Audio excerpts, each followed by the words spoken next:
OK，大家好，欢迎来到这个叫溜溜会客室。这个是我刚刚开始尝试吧，就上个礼拜做了第一次，但是第一次其实是录影的，因为完全不知道怎么做。先讲一下为什么要做这个事情，是因为应该大部分人认识我，只是因为我教那个 CDCP 课程嘛。在这个课程教的过程里边呢，几年下来，我认识很多人，就发现大家都很有，因为大家不同背景嘛，有很多的不同的经验，所以我在想，现在都是上网互联网的时代，很多人都做这个了，就是分享对谈，可以不同的人互相学习，所以就想到这个了，不如我们来试试看吧，就这样。就所以想把这个作为一个恒常的，就是可能每个礼拜一次或者更多，如果有机会，因为实在太多人了，真的很多，就不同的背景就互相学习，就所以谢谢大家过来了，会找寻不同专家过来分享，呃。上个礼拜我做了一个，但是那个是录影，因为还不知道怎么做串流这个online 直播。现在这一次的真的是直播了，就希望大家可以订阅我的频道，呃，点赞对吧？点赞，然后分享给其他人，我们就可以就透过这样，就更多人会互相学习了。OK，好了，今天晚上呢，我请到一位的。好朋友，他叫新华，他叫 Martin。Martin 呢是最近他来上那个 CDCP 的课程就认识的。他的背景呢，就是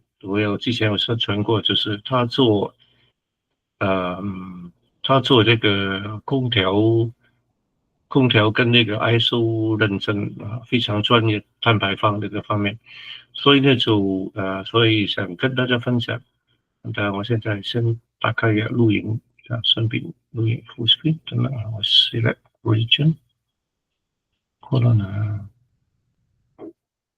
screen one， that's a screen one right？ 回到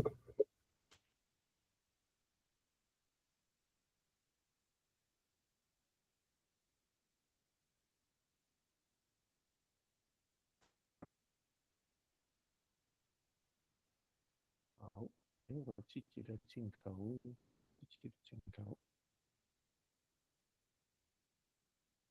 的镜头在哪里？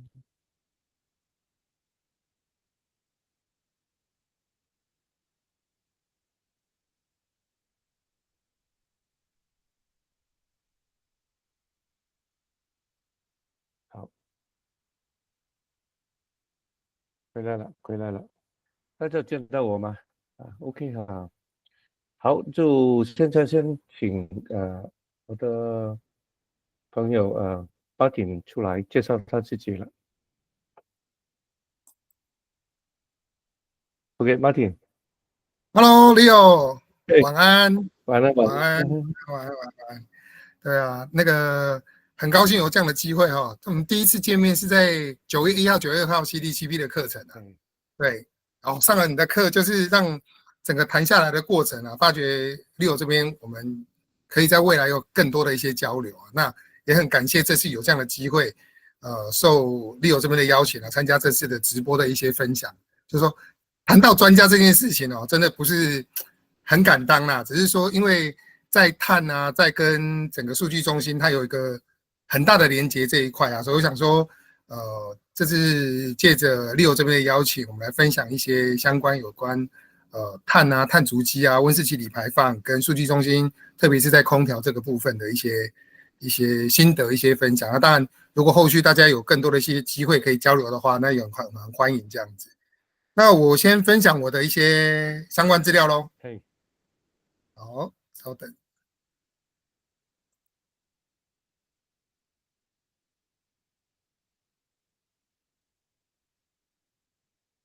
这样我看得到吗？可以。可以好。我先跟大家报告一下，就是说，我姓魏哈，大家叫我马汀就可以哦。那其实我们着重在就是在整个空调这一块啊。那当然大家知道说，其实空调相关的一些用电啊，在目前整个一般总用电量里面啊，它其实是占市场比率很高的一个部分哦。那我是1975年出生的，然后射手座。那大家听到射手座，其实就是一个蛮外向的一个星座，所以跟我现在的工作其实也蛮相近的。那因为我主要其实还是在业务这一块啊，那跟射手座整个个性啊，其实蛮贴切、蛮符合的。那学历的话，就是以前从青云的电机的硕士啊，真理大学的贸易的学士、贸易系、国贸的学士，还有中原 EMBA 博雅班的硕士这样子。那现在目前就是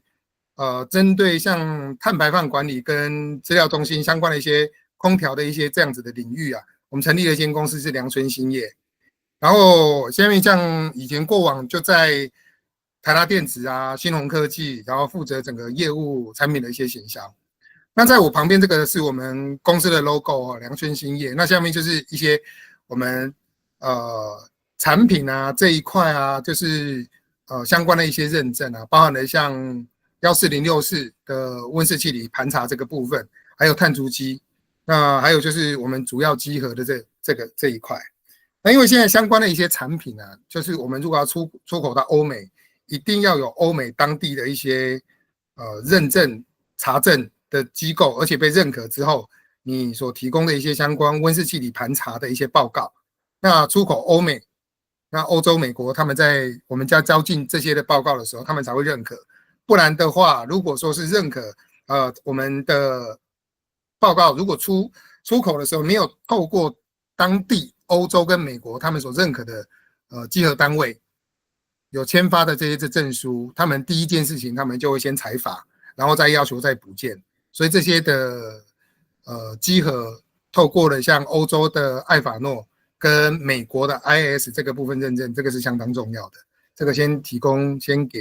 大家做一些分享哦。那另外在9月1号、9月2号参加过Leo 这边的一些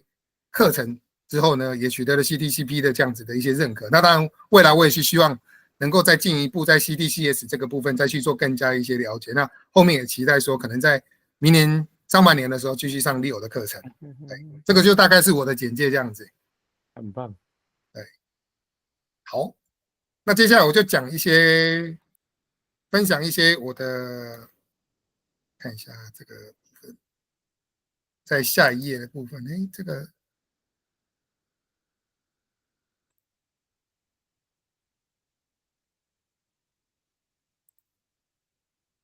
我稍微听，我发现 YouTube 好像没有办法分享。我的会议是 OK，但我停一停再进来，等等我停了 YouTube 部分，等等。OK，我也是，我真的很多要学的东西。好，再来。现在的那个视讯会啊，其实蛮多的，就是每个的功能，其实要能够把它完全弄清楚，其实不太容易。对啊，好复杂，等等哈。我要重新 YouTube，然后做一个直播。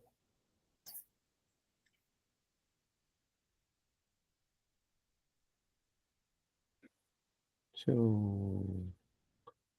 post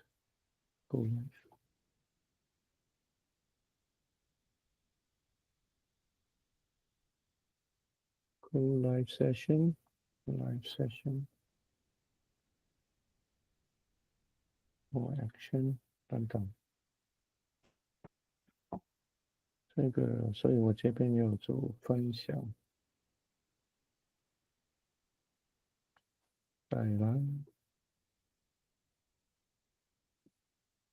不好意思啊，就是慢慢学。没关系，慢慢来，慢慢来。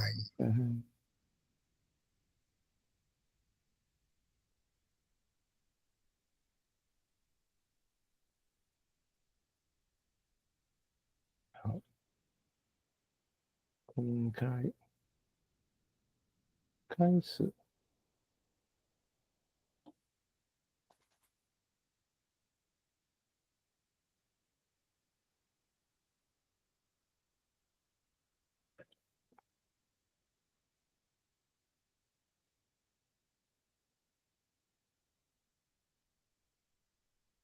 YouTube 在哪里 ？OK， 我想我们继续了，继续吧。OK，那接下来就讲到有关于我的工作经历的分享了。其实，在前面的10几年都是在泰达电子。其实泰达电子跟现在那时候的工作，其实跟现在目前的有一点点的类似。当时的时候，我们是负责在风扇的事业部门，所以刚进去的时候就是负责台湾区。然后这个部分呢，接下来就是后来就负责整个东北亚的客人，包含日本跟韩国的客户。然后主要我们就提供了一些像笔记型电脑啊，然后还有就是一般的桌用的机台的系统内的一些散热，然后就是负责整个台达电子风扇事业部整个主要的客户，包含像 Apple 啊、HP、Dell、Lenovo、IBM 这个部分，这都以前我们都过去的客人，所以当时我们负责的这个团队大概一年大概需要做50亿台币这个部分，这个就是整个我们在 Delta 的这个部分啊，所以那待会我再分享一个我在负责苹果的时候那时候的一些状况，然后后来我就申请转调到整个总部的有个我们称作为 New Business Development 这个部分的一个植物工厂的一个事业部门，好，那负责像一些植物工厂，包含了像一些兰花产业做智慧化的农业这个部分，我们提供了一些 turnkey 的一些方案，对，然后后来在这个过程中，其实因为我又去进修，然后到了中原大学去做了一些进修 ，EMBA 进修的时候，当时也认识了新闻科技的董事长，所以也在新闻科技董事长邀约的状况下，加入了新鸿科技。那新鸿科技它是做一些智慧工厂这个部分。那当时我们也很清楚，在德国推出了工业4.0这一块的时候，对于工厂的自动化其实是一个很重要的一个里程碑。所以我们大家在往工业4.0。从2.0到3.0到3.5到4.0这个部分，所以我就加入了这个新鸿科技。那这过了6、7年之后，其实逐渐的在整个欧盟、西边跟美国 CCA 这相关的一些碳边际的这个部分的，这个部分的一些要求的时候，慢慢发现说，其实碳跟节能这个部分啊，已经在整个的产业的趋势，它是一个主流，包含政府政策这个部分。所以在当时，一方面我们也成立新的事业单位来专门做节能这个部分，针对空调这个领域，然后但是就是因为主要在工厂这个部分，我们还是主要是在自动化设备，所以我们独立出来在另外我们就成立另外一间公司良春兴业，那代理的产品就是包含了像 Seasons 的商用空调，包含了冰水主机、空调风机盘管，然后海雾的资料中心的精密空调这个部分，所以我们现在目前的主要的事业项目就是在节能、空调节能跟 AIDC 的空调规划的一些方案，这个就是现在目前整个的工作的规划。那请教一下，你现在说这个代理，你是针对台湾市场还是怎么？因为我看过你给我看的那个行路哈，我看这个行路，它里面有很多的产品或者资料呢，其实这是客户都是在中国大陆的。对，没错，没错。我们这个部分呢，分作2个部分呢，就是商用的空调跟资料中心空调这个部分。其实因为过往因为大陆地区因为盖厂跟数据中心这个部分，它的发展速度其实相对的快，所以市场规模比较大。这2个品牌呢，过往都是主要在经营在大陆的地区。那一个部分像 Seasons 是台商，海雾的话就是陆资的产业。所以当现在目前因为整个的一些政治、国际经济政治的一些氛围，还有就是说产业，因为原本的供应链都属于这种长链的状况，现在变成短链了，破碎的短链这个部分，所以他们现在也除了原本的大陆地区的市场之外，也往东南亚、欧洲、台湾、东北亚这个部分他们去做发展。所以我们现在虽然是说我们是在台湾，但是我们现在主要还是接设计案这个部分为主，但设计的场域还是会遍及像在东南亚跟美国这个部分。因为像我们听到比较多的一些资料中心，其实除了台湾之外，在东南亚跟美国这个也都是主要的。像我们听到的德州啊、达拉斯啊、Arizona，对，这些部分都是我们现在所听到 data center 啊、AI data center 主要的暗藏的一些场域这样子。那这个你说东南亚现在是包括哪些地方泰国跟马来西亚这个部分会为主要，然后在新加坡也有听到一些这个部分。那我们现在目前我们在配合在相关的一些这个部分还要配合到像一些电机顾问公司啊、营建厂商这个部分，所以马来西亚的新城跟泰国这个部分会为一个主要的一个，现在目前主要在盖数据中心这个部分为主要。OK，哇，对。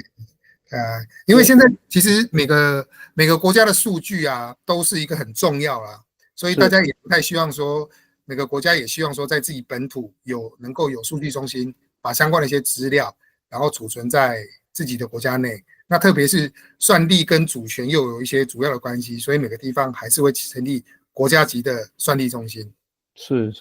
商业上我知道，商业上就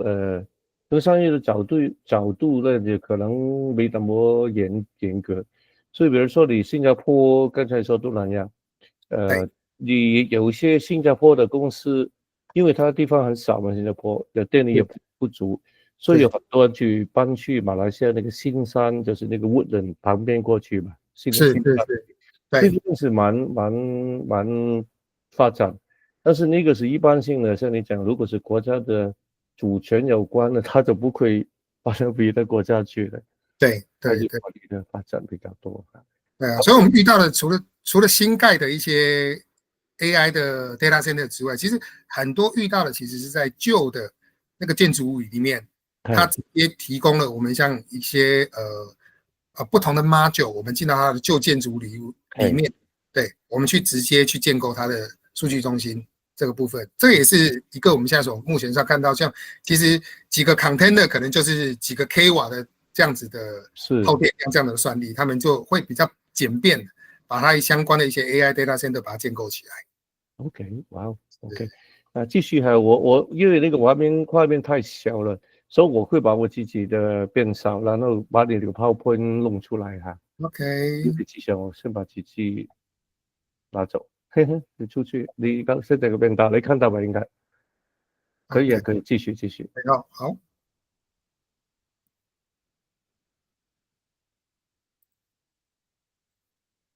好，那这个我就简单的带过了。其实代理产品就是包含了刚刚讨论到的，其实就是商用的空调跟数据中心的空调。那其实，在空调领域里面呢，耗电量最大的，我们想看到就是它占整个的商用的空调里面，商用的总耗电量跟数据中心的总耗电量，我们看到在商用里面，这些空调系统大概就占了一半，48% 到55%。那在数据中心这个部分，大概就占了38%这一块。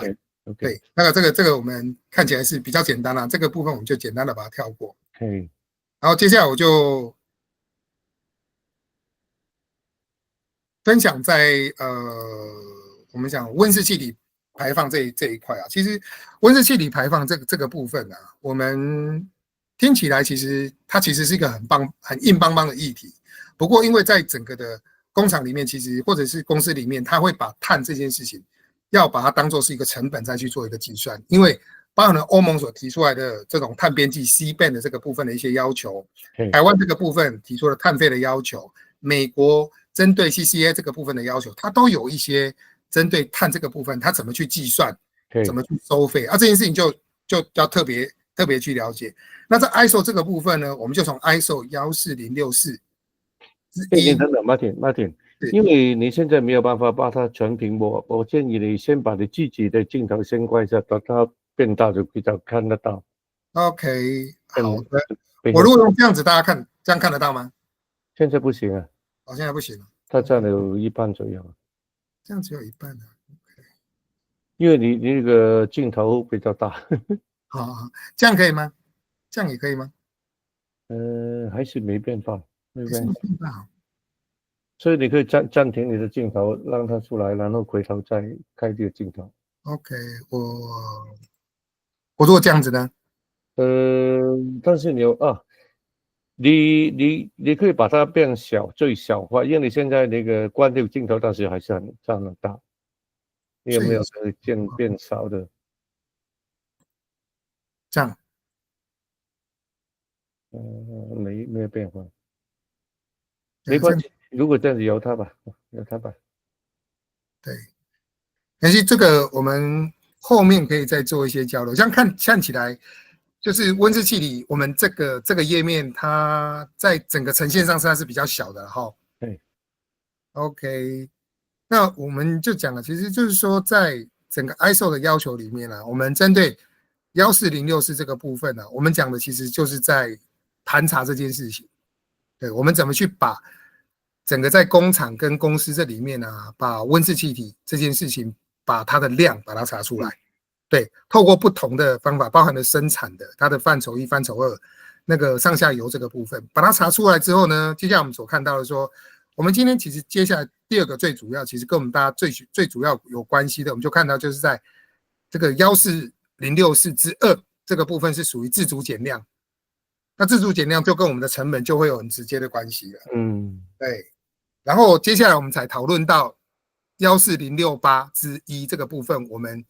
把我们做下来的碳减下来的碳去做交易跟抵换的动作。所以我们现在做的有很多的产业，就是说我们如何把碳把它减下来，然后可以拿到碳交易所里面去做交易，减少成本，然后增加收益，这个部分是最主要的。那我们现在所看到的很多的一些产品它会标示一些产品的碳足迹。那产品碳足迹这个部分就跟14067会有一些关系，所以这个部分我们就可以看到，所以有很多我们之前有提到很多像洗发精这个部分，对，洗发精里面它会标示说我今天我是零碳排，我的碳足迹是多少。那现在包含的像我们去了星巴克、7-Eleven 这些 CT 咖啡这边，它也会标示说今天你的一杯美式它的碳足迹是几克。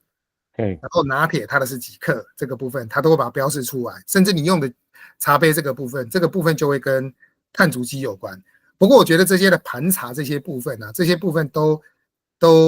就是它的下一步最重要的，其实就还是来自于我们怎么去做减量这件事情。就跟台湾一样，台湾在缺电的状况下，它最主要就是说我今天怎么样让温室气体排放跟节电这个部分把它降下来，然后我们可以少发一点电这个部分。那因为我们现在以火力为主嘛，那我们一旦降下来，我们火力发电这个部分就会下降。那当然我们也分享一个，像以台湾的话，我们在每度电它的碳排放量就是0.474公克。所以这个部分其实如果从我们以数据中心来看的话，很简单，你用了多少度电乘上0.474公克，你就知道它一年它的碳排放量大概是多少。这个部分是属于范畴2的这一块了。这个要付钱给政府，还是付钱给哪里？还是你计算在你的生产成本里面？然后如果你符合一定的标准，可以有一个回扣或者减税，还是怎么样吧？好，这个其实是这样子因为以像台湾所规定一年的排放量在2.5万公吨以上的话，它就是一定是强制性，我们讲叫自主性的减量。那自主性的减量这个部分，它已经是强制性的，所以当做了这件事情之后呢，你的减量的部分是没有办法拿到碳交易所去做交易。可是你如果是低于在2.5万公吨以下，叫自愿性减碳。好，比如说2.5万公吨，我们今天我们以2万公吨，我们降到只剩1万公吨，那这个1万公吨就可以到碳交易所去做买卖。所以我们举个例子在我记得应该在2022年还是2021年的时候，那个 Tesla 的那个他们的电动车 Tesla 的这个车型，它在欧洲，因为它低于那个基准线，所以它把基准线这个中间的那个碳权卖给其他的车厂，所以它当年特斯拉它主要的获利还是来自于它在碳权的交易，所以我记得当年大概是160亿台币吧。这个的获利，厉害，对这个部分。好的，那谢谢。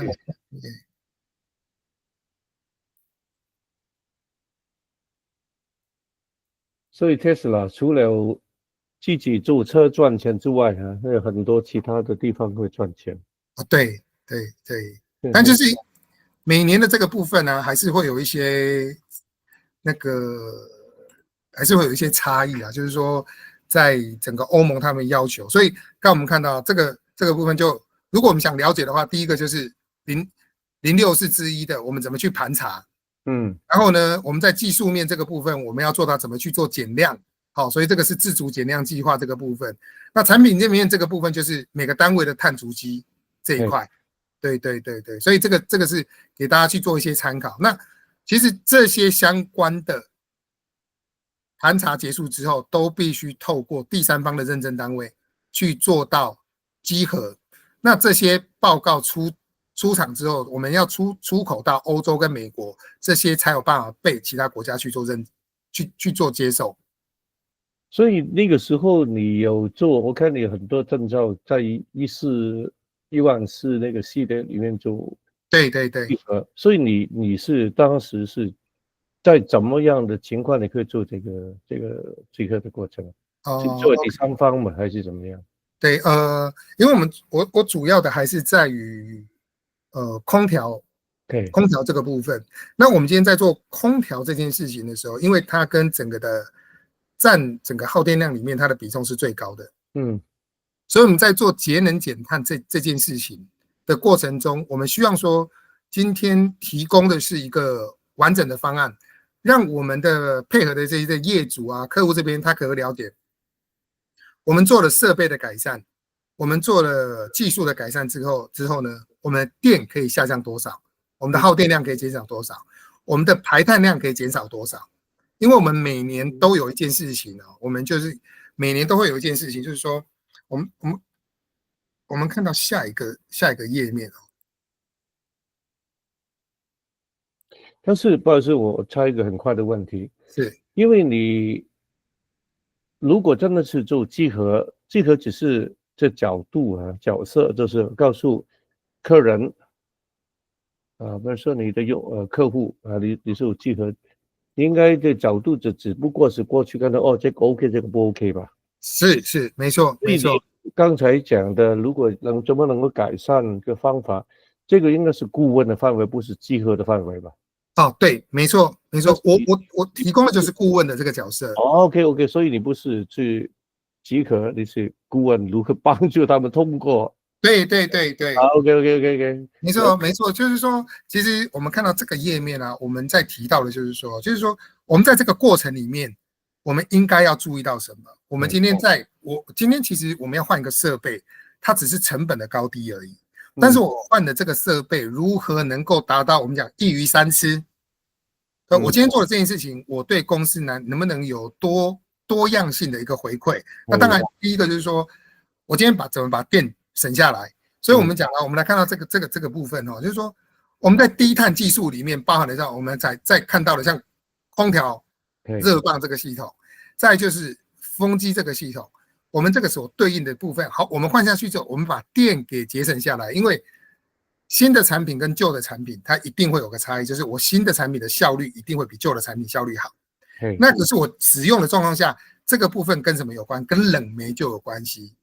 这跟冷媒就有关系，所以我们在看到这个冷媒这件事情的时候，跟后面的我们讲现在这个比较生硬，就是 GWP 这个部分我自然说明一下，就是说 CO2 它在 GWP 它就是一个当量，对，这是标准的基本吗？对，它就是一个标准的基本这个部分。可是呢，我们今天在冷媒的使用上，所以我们所看到，我们在看第一个 R32这个部分R32它这个部分呢，它用了657公斤，它用了1公斤就等于它排放了 CO2 657公斤了，所以它排出去的 CO2 的那个当量就更多了。但是不好意思R32，如果我没有记错，因为之前用 R22更严重吧？对 ，R22更严重，现在已经禁用了。所以后来用 R410A 是好像这样。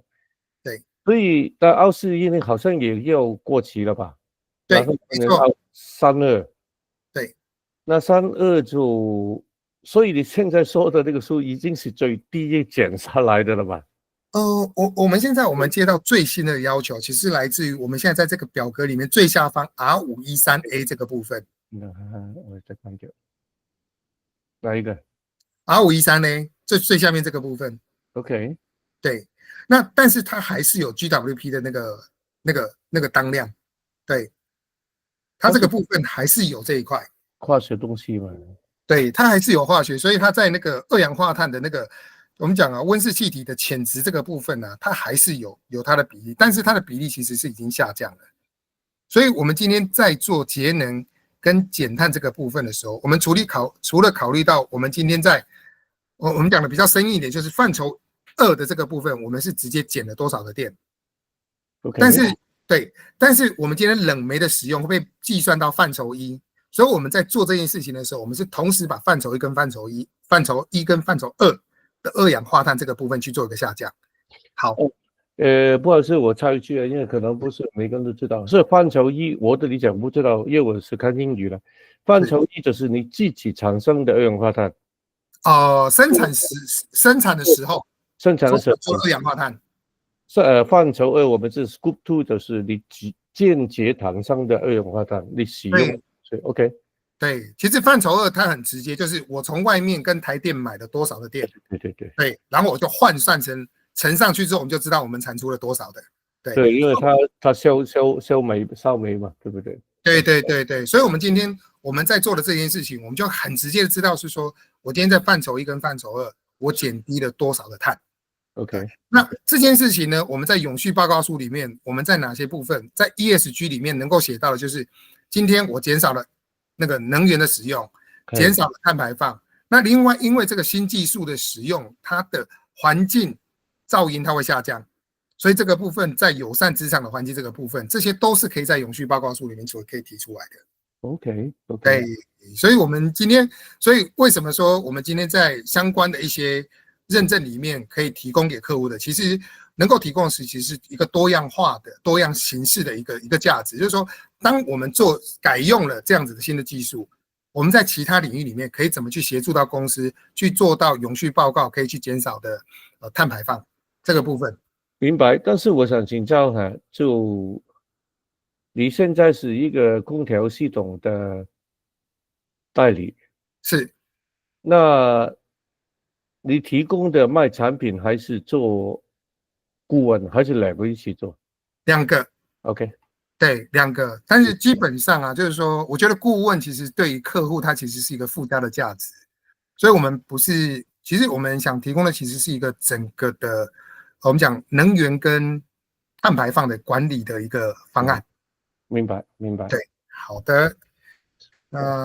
详细，所以我看时间还有25分钟左右。好，那我们接下来就简单一点哈，就是这个部分就是跟我们在数据中心里面是有关系的。数据中心里面营运里面包含了什么？其实数据中心它很简单，它其实就跟我们刚刚所提到的，就是我今天我更换了这些设备，我能够减少什么？就是电力跟我的冷媒的使用，所以这个部分我们的计算下来，它是相对比较简单。那这个部分跟我们之前所谈到的数据中心就很直接，它是营运的时候呢，会考虑到。然后另外的话，我们可以考虑到的就是说，第二个，在这里是营运的这个部分，就有关于冷媒泄漏这一块。然后接下来就是在建构的时候，可以建筑的时候，冷媒泄漏是什么情况吗？哪一个？你说刚才说冷媒泄漏是什么一个情况？OK， 冷媒泄漏是这样的，就是说，因为我们每年会去填充一次，去补一次这样子的冷媒，所以我们是会使用的过程会漏掉。有可能这个这个冷媒会有一些易散率的状况会发生。所以我们必须去做计算，就算它没有更换的状况下，它的易散率，它散发到我们讲空气中的时候，它还是会有二氧化碳的排放量，所以这个部分我们必须要计算在里面。但是如果这样子是你现在讲的当然是大型的商业的建筑或者 data center， 是家庭其实也是这个情况吧，只不过我们不理它而已嘛。对，没错。其实就跟碳排放量啊，其实以全世界来看啊，就是说，在我们吃的牛排、牛乳里面，它只要养牛，牛所排放出来的那些的气体，这个部分碳排放量就是很重要。对，但是很多地方我们是没有办法去做计算的。那我问一个哈，因为公司当然有规定啊 ，data center 规定什么时候要充一次冷媒。我比较那个不关我的事，因为公司付钱。我想问家里的要多久充一次冷媒？多久？其实每个设备其实不太一样，但是每年的检修是一定要的。所以家庭的也应该每年检查一次。家庭这个部分，我所遇到的，通常都是不会冷的时候才去做检查。哦，对对对对，这个对，最实在的了，明白。真的，真的，对。我们说以检修来看呢，就像今天我们做了一个动作，就那个客厅那个冷气滴水，那怎么办？把它拆下来，先做个检修。嘿，但就是发生了问题，可是因为在我们讲工厂跟数据中心这个部分呢，我们只能以monthly 或者 quarterly 这个部分啊，我们去做个检修，因为它跟工厂的营运其实是有关系的。对对对，明白。好，继续哈，继续。好的，那我们来看啊，其实当然减碳的方法就是我们把电力需求下降，然后降低 PUE， 然后再来就是低碳的电力这个部分跟绿电有关系的，然后再来就是说减少一些就是使用一些绿建材啊这些部分啊，然后冷媒的选择跟泄漏的控制这个部分，这个就跟我们数据中心这个部分的节能减碳就是很直接的。是，对 ，OK。好的，那好，那我们就接下来我就分享啊，就是说在于我们讲在数据中心业能这个部分哦，嘿，这个部分啊，因为我想其实大家在看到最近哦，其实很有直接，就是台湾股票市场哇涨到26000了呢，那26000涨的都是什么？都是数据中心，只要想办法跟数据中心有搭上边的，通常都是它的股价都有像冲天炮一样的反应嘛，对不对？对，我们举个例子，像那个什么重电呐，或者你做电这些，其实这部分好 OK。那数据中心里面有一项很重要，其实就是跟业能这个部分。我们以这几年呢，从 GPU 的演进里面，我们来看啊，从刚开始的时候4090这个部分，它的伺服器的从4000瓦，然后一直到目前我们所听到的那个 GB200这个部分啊，那因为它的瓦数在整个的增加部分啊，它的散热的效率它就必须要被提高，所以传统的风冷这件事情，我们透过了像散热器，我们以前像我们在做的时候，它有个叫被动性的模组，就是那个 passive module 这个部分啊，我们去做的这种的铜铝贴触到我们的 GPU、CPU 上面，我们去加速散热。后来这个过程中，变成我们做的均温板 vapor chamber 这个部分去做的散热这件事情。可是，在10几年前的时候，当时在 IBM 提出了一款在液冷这样子的伺服器的时候呢，当时就已经考虑到我们已经陆续要切换到液冷这样子的使用了。所以我们在整个在 NVIDIA 里面，在 H100 里面，其实就有考虑到风冷跟液冷这个部分的使用，这一块它其实就慢慢变成从原本的配角慢慢变成主角了。那在200以后，可能液冷的重要性就更重要了。那所以今天我们所看到了，其实就跟我们在9月1号、9月2号里面上课里面，其实说，当它的算力提高的时候，它的耗电量就增加了。那耗电量增加的状况下呢，它只要我们讲它的阻抗是完全没有办法等于0的状况下，它就必须要散热。所以它的热越来越多的时候，它就会用到液冷这一块。所以对啊，因为老实说的 ，IBM 刚才讲到 IBM， 以前我在 IBM 带过嘛，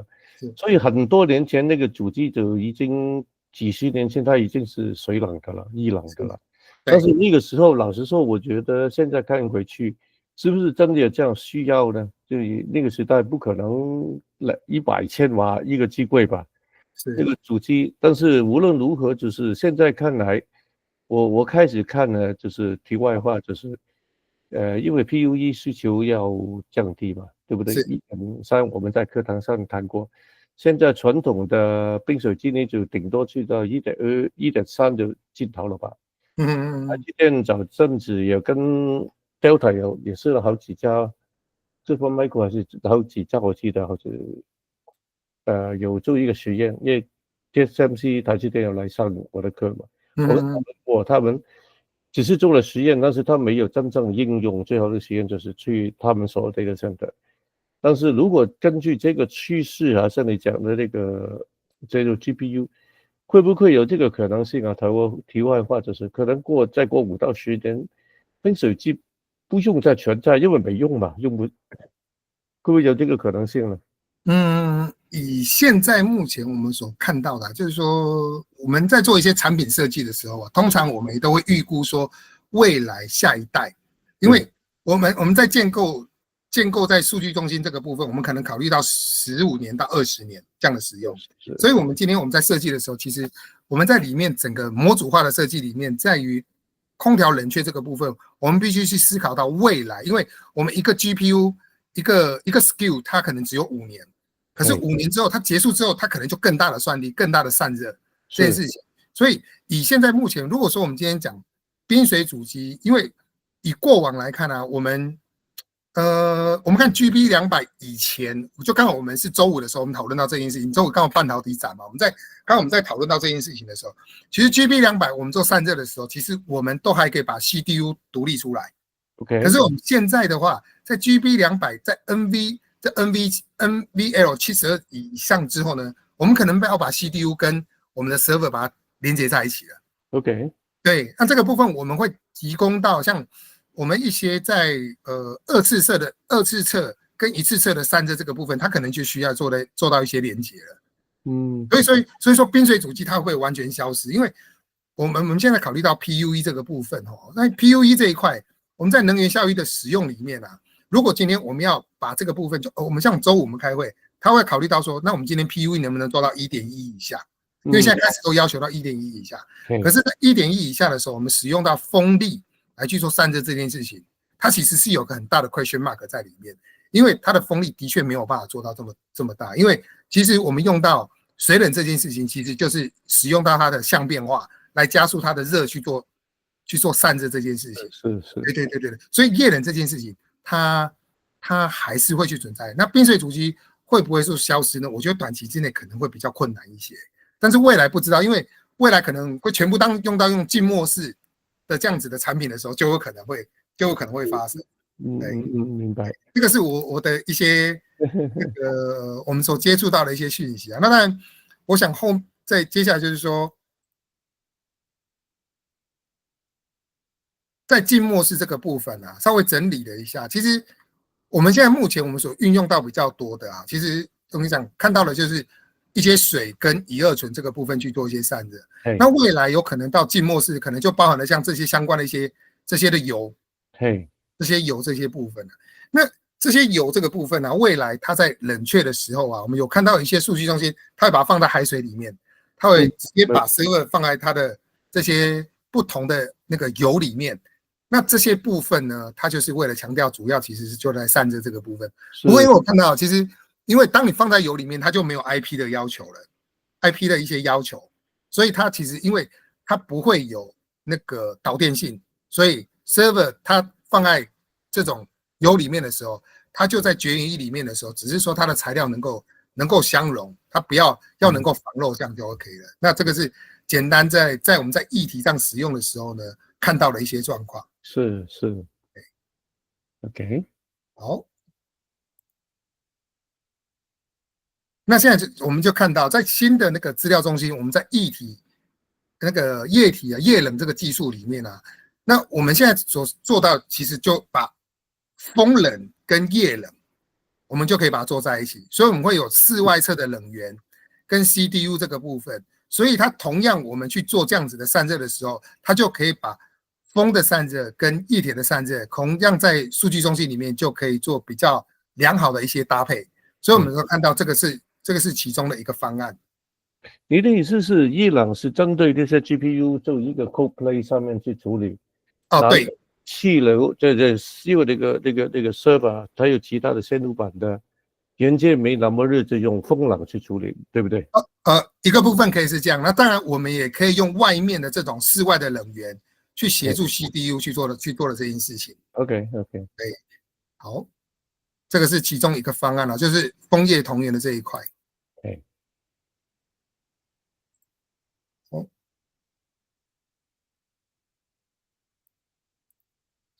这个另外一个，这个就是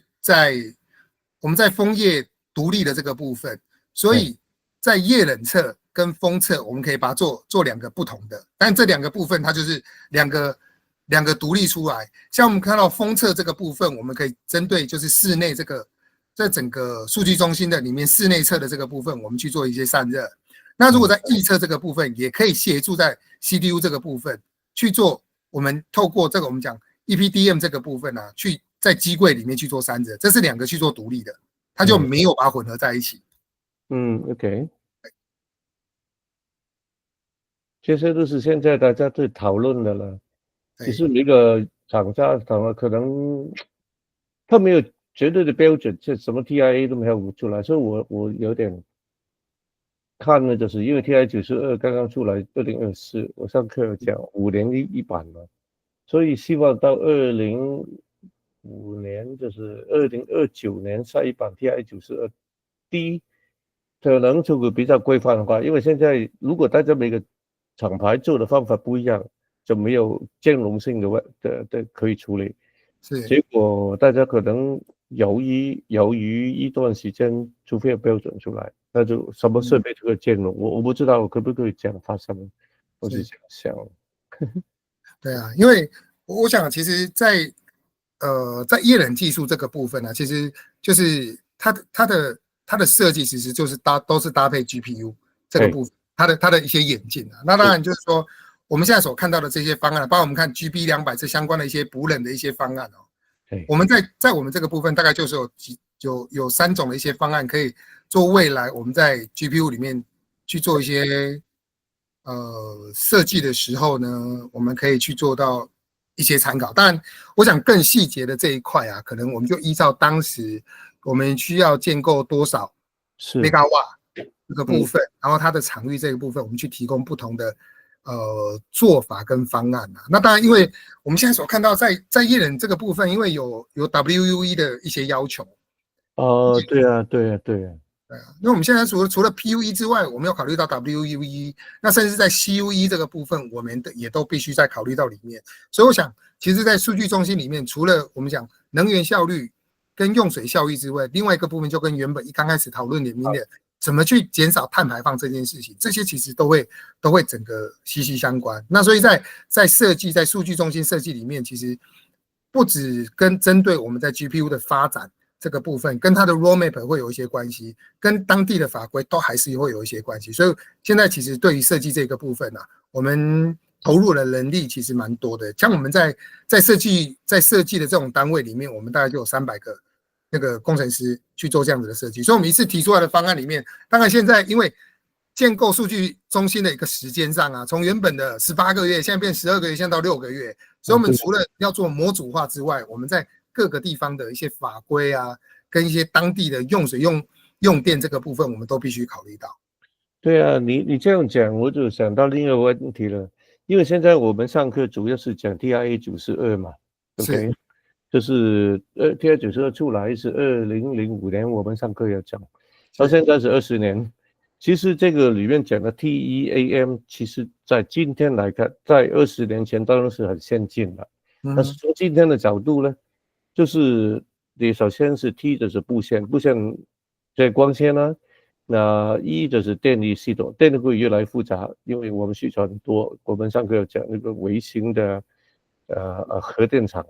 那个 E 呢 TEA 的结构化的是，如果你现在全部的伊朗那个重量很重要，那个老免负债，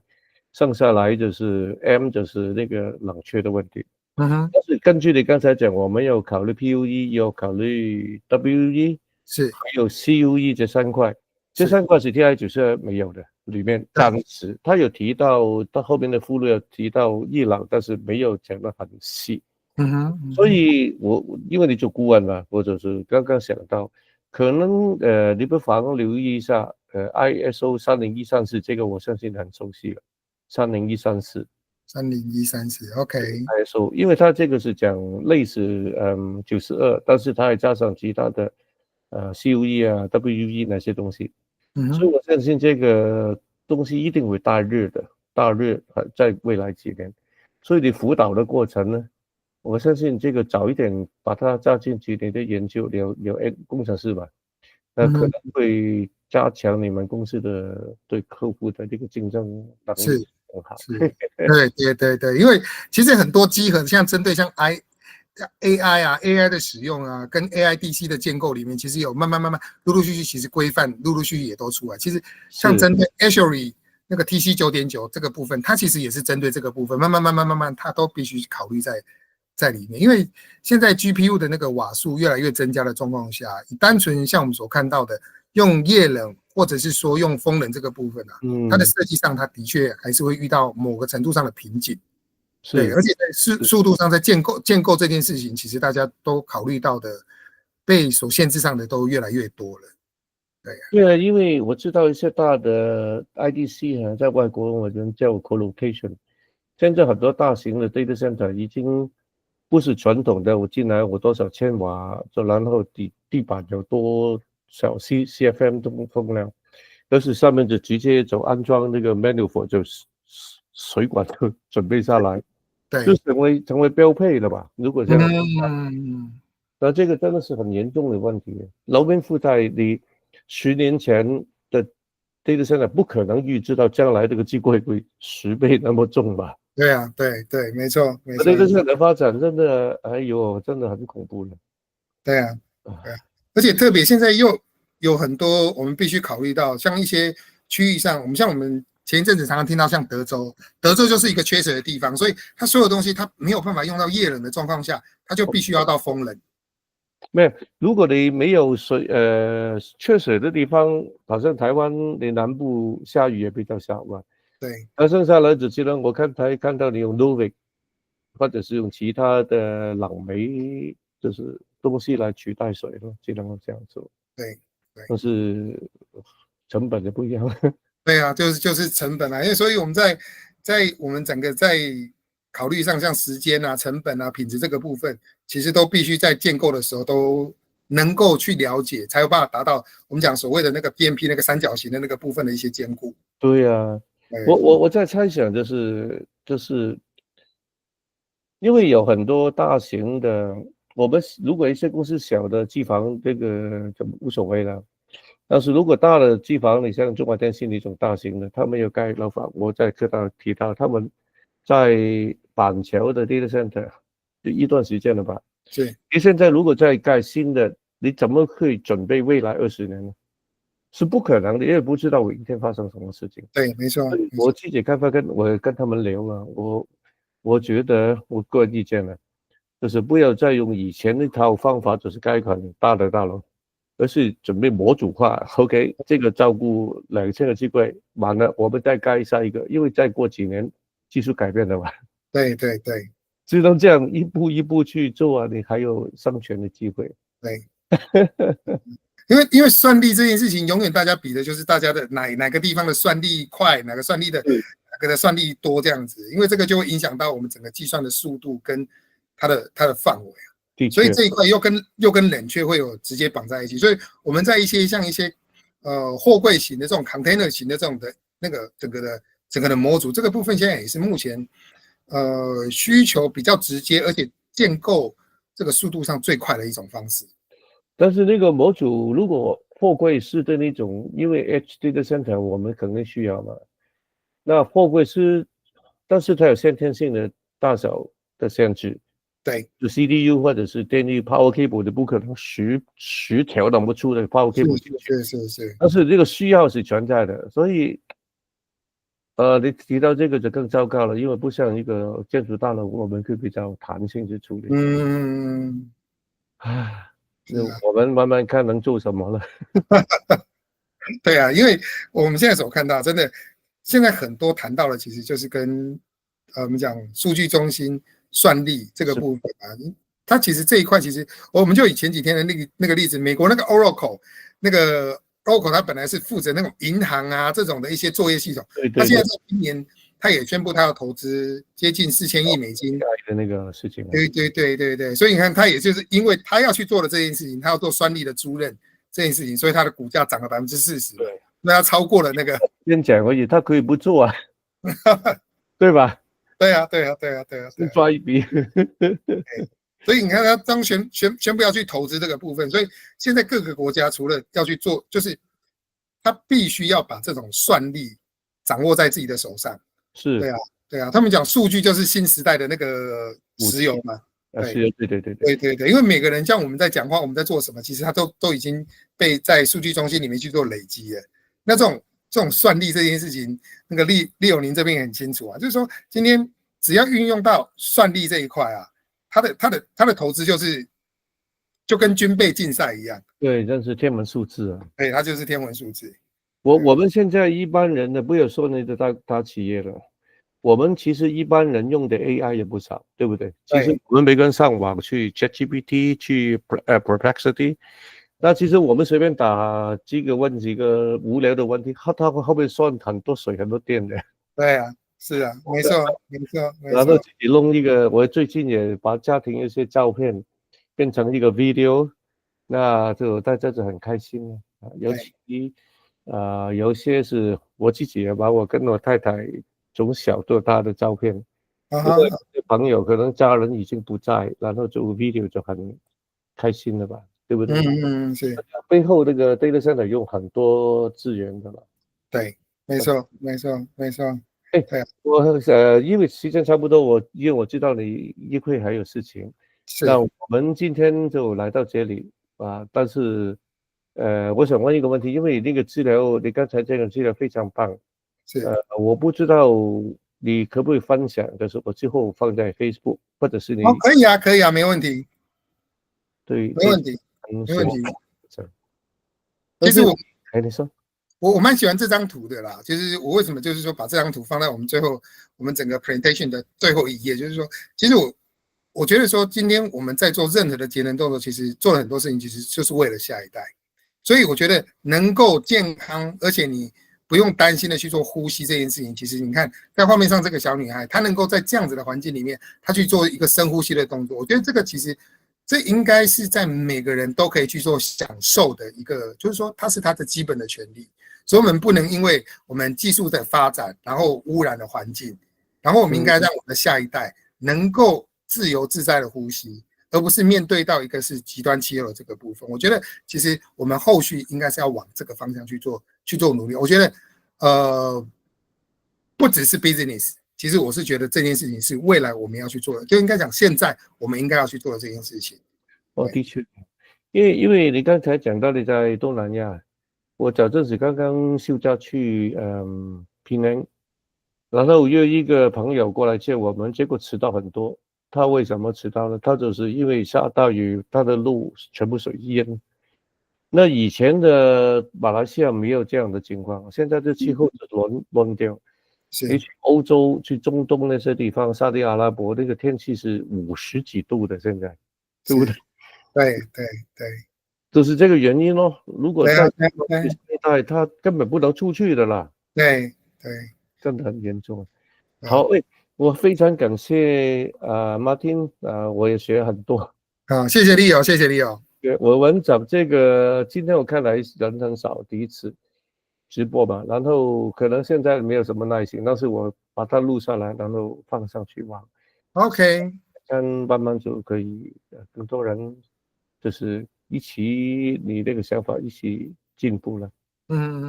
OK， 好的。好了，你 PPT 的，我另外再问你，你想怎么去处理啊？怎么分享啊？好啊，没问题，没问题。OK， 谢谢。谢谢。OK，拜拜。